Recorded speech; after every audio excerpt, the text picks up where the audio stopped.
세금자 알려주는 쌤 누나, 쌤 언니, 투자형 세무사 박소희 세무사입니다. 안녕하세요.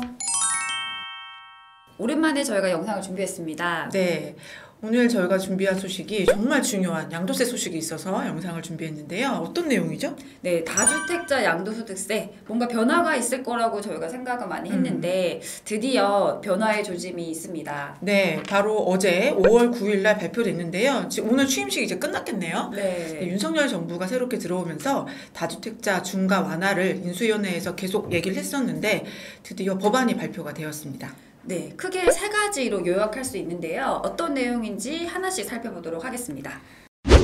네, 우선 첫 번째는 사실 제일 중요한 얘기였죠. 네. 다주택자 양도소득세 중과 1년간 한시 배제. 네, 현행은 어떻게 되어 있나요? 현재는 조정 대상 지역 내에서 주택이 2주택 이상인 다주택자의 경우에는 기본 세율에다가 20%, 30%의 중과 세율을 적용하게 됩니다. 네, 거기다가 장기 보유 특별공제를 배제하고 있어요. 네. 그렇기 때문에 사실 3주택 이상인 경우 그리고 차액이 많은 경우에는 최고 85%까지도 소득세가 나오는 상태가 되는 거죠. 네, 맞아요. 게다가 장기 보유 특별공제를 해주지 않기 때문에 오랫동안 갖고 있어서 양도 차익이 큰 주택이라면 오랫동안 보유하고 있는 거에 대한 혜택이 없기 때문에 네. 세금이 진짜 많아지는 네, 거죠. 그러니까 보면 여기 예시에도 나와 있는데 네. 만약에 양도 차익이 5년인 경우 3주택 이상이라면 세금이 3억 2,285만 원. 와. 그러니까 거의 60%? 네네. 네, 유효세율로 쳐도 세금이 굉장히 많았는데요. 네, 근데 개정이 되면 요 세금이 3억 3천만 원 가까이에서 1억 3,300만 원 정도로 확 줄어들기 때문에 결국에는 세금이 줄어드니까 이제 남는 돈이 늘어나는 거니까. 네, 세금이 거의 절반 이상으로 줄어드는데요. 네. 정확한 내용은 이제 보유기간 2년 이상인 조정대상 지역 내 주택을 2022년 5월 10일부터 2023년 5월 9일까지 양도시에는 기본세율을 적용하고 장기보유 특별공제를 적용한다라는 네. 내용입니다. 잠깐 이 장기보유 특별공제에 대해서 설명을 드리자면 부동산을 보유하고 있다가 오랜 기간 보유하고 있다가 양도하시면 3년 이상 보유 시간부터 이제 카운트가 되는데 최대 30%까지 장기보유 특별공제를 적용하게 되잖아요. 네. 이게 소득 금액을 깎아주는 거기 때문에 과세 표준을 낮추는 효과가 있어서 사실은 정말 중요하거든요. 네, 근데 이제 차익에서 30% 사라지는 게 없다가 이제 한시적으로 이걸 적용하고 또 세율도 중과하지 않으니까 아까 예시 들었던 것처럼 세금이 확 줄게 되는 거죠. 사실 이 부분은 저희는 뭐 다주택자도 아니지만 좀 문제가 있긴 있었어요. 그죠? 네, 차익이 높을 때 30%나 중과를 하다 보니까 아까 말씀드렸듯이 세율이 85%에도 이르기도 하고 또 장특이 안 됨으로써 10년 이렇게 보유해서 생긴 차익을 전혀 보상받을 수 없는 그런 사태가 됐어서 많은 분들이 팔려고 해도 팔 수가 없게 된 경우가 많았거든요. 이걸 팔았을 때 남는 돈으로 뭔가 딴 걸 해야 되는데 남는 돈이 거의 없잖아요. 그렇죠. 없는 거죠. 네. 그랬는데 일단 한시적으로 배제가 된다고 합니다. 네, 내년 5월 9일까지 양도시에 적용이 되는 거니까 다주택자 분들이라면 요 기회를 놓치지 마시고 매도 기회를 결정하시는 게 좋을 것 같아요. 네. 자, 그럼 다음 넘어갈까요? 네. 이것도 진짜 골치 아픈 문제였는데 해결이 되긴 되네요. 네, 1세대 1주택 양도소득세 비과세 할 때 보유 거주기간 재기산 제도 폐지. 말이 굉장히 어렵죠? 네, 이 제도는 사실상 좀 어렵기 때문에 저희 세무사들한테도 항상 이제 중요한 문제였는데요. 우선 1세대 1주택 비과세 요건을 살펴보자면 양도일 현재 2년 이상 보유하고 거주한 주택의 경우에 1세대 주택 비과세를 적용해주죠. 네, 그리고 17년 8.2 대책, 그러니까 83 이후에 조정대상 지역 내 주택 취득은 거주 요건도 있고요. 네. 이 경우에 이제 1주택자가 집을 팔 때는 비과세를 해줬는데 요것도 점점 이제 타이트해졌었죠.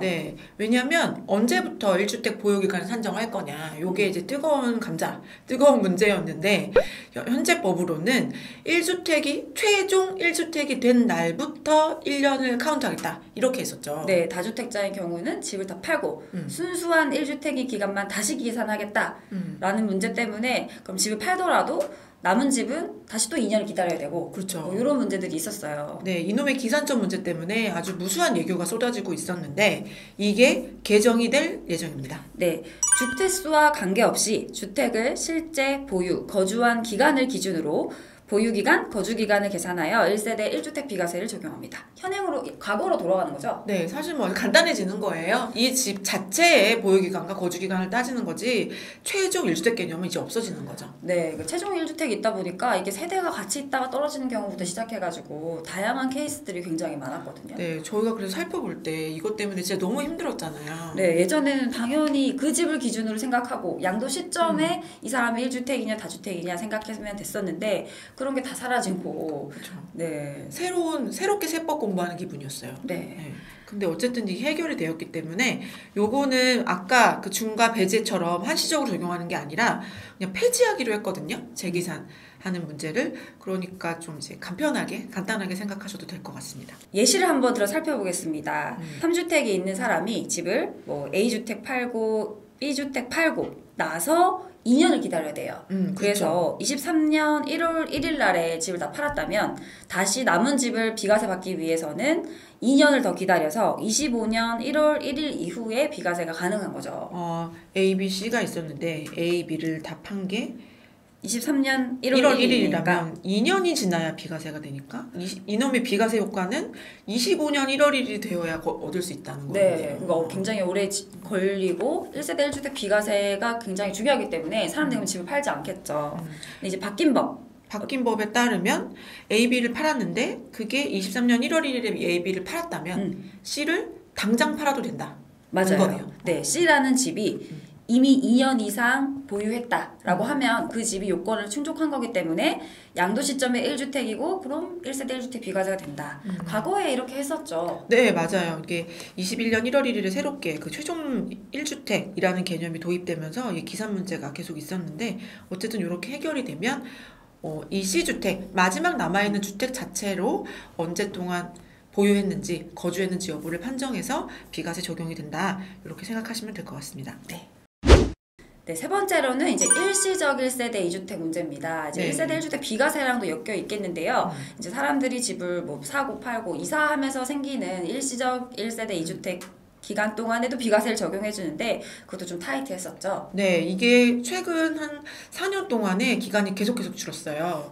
3년 안에 집을 팔아야 된다. 2년 안에 집을 팔아야 된다. 였다가 이제 1년 안에 집을 팔아야 되고 심지어 전 가족이 이사를 가야 한다. 네, 전입해야 된다. 네, 이게 제일 큰 조건이었죠. 맞아요. 그런 것 때문에 그럼 1년 이내에 이사도 가야 되고 세대 전원이 전입해야 되고 이런 게 너무 복잡했잖아요. 기간도 네. 촉박하고 네. 그 집을 샀는데 1년 안에 그 집이 또 비지 않으면 또 그건 예외고 네, 이런 맞아요. 것들이 많았는데요.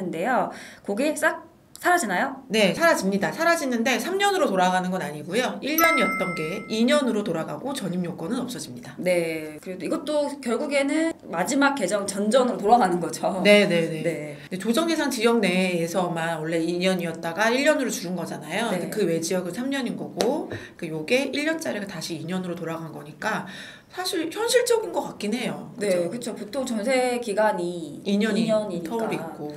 네. 그리고 이 전입 요건이라는 게 너무 사람들을 이거 일부러 그런 거지 좀 그렇게 쪼는 거 아니었나 싶기도 하거든요. 그리고 세대 전원이면 누구는 빼고 전입을 해도 되냐부터 시작해서 맞아. 세대가 누구냐 굉장히 복잡했었는데 그런 것도 이제 좀 간단해졌다라고 볼 수 있겠습니다. 네, 이렇게 윤석열 정부가 시작되자마자 양도세에 첨예한 문제였던 세 가지 문제가 어느 정도는 좀 완화되고 해소되었다고 보여지는데요. 저희가 사실 기대하고 있는 종부세 관련 법도 있었는데 요건 아직 포함되지 않아서 올해 발표될 세법 개정안을 또 지켜봐야 될 것 같고요. 근데 요거는 바로 된 건가요? 네, 지금 입법 예고가 5월 10일부터 17일까지고 국무회의가 5월 24일이고 5월 말에 공포하는 예정으로 되어 있는데요. 요 과정 속에서 안 될 수도 있을까요? 그렇지는 않을 것 같아요. 네, 시행령이니까 이거 이렇게 해놓고 안 한다 그러면 난리 나는 거잖아요. 네, 그리고 이 적용 시기가 이 모든 바뀌는 법이 납세자에게 유리한 개정이기 때문에 이 시행령 개정일 이전인 이제 5월 10일, 2022년 5월 10일부터 소급해서 적용을 하니까 지금 이미 5월 10일이죠, 오늘부터. 네네. 네, 때마침 오늘이 잔금이신 분들. 네. 이걸 기대하고 하진 않았겠지만 뭔가 세법이 바뀌는 걸 적용받을 수 있겠네요. 네, 잘 됐습니다. 양도일 기준이라는 거 계약일 기준이 아니라 잔금 치르시거나 아니면 등기 넘겨주시는 날 기준이니까 그 날짜도 잘 기억하시면 좋겠습니다. 저희 소득세로 사실 바쁜 때인데요. 이 법은 꼭 여러분들과 함께 공유해야 될 것 같아서 한번 살펴보았는데요. 앞으로도 이런 내용이 나오면 바로바로 소개해드리도록 하겠습니다. 네, 그럼 오늘 여기서 마치도록 하겠습니다. 네, 지금까지 세금잘 알려주는 쌤 누나, 쌤 언니였습니다. 안녕.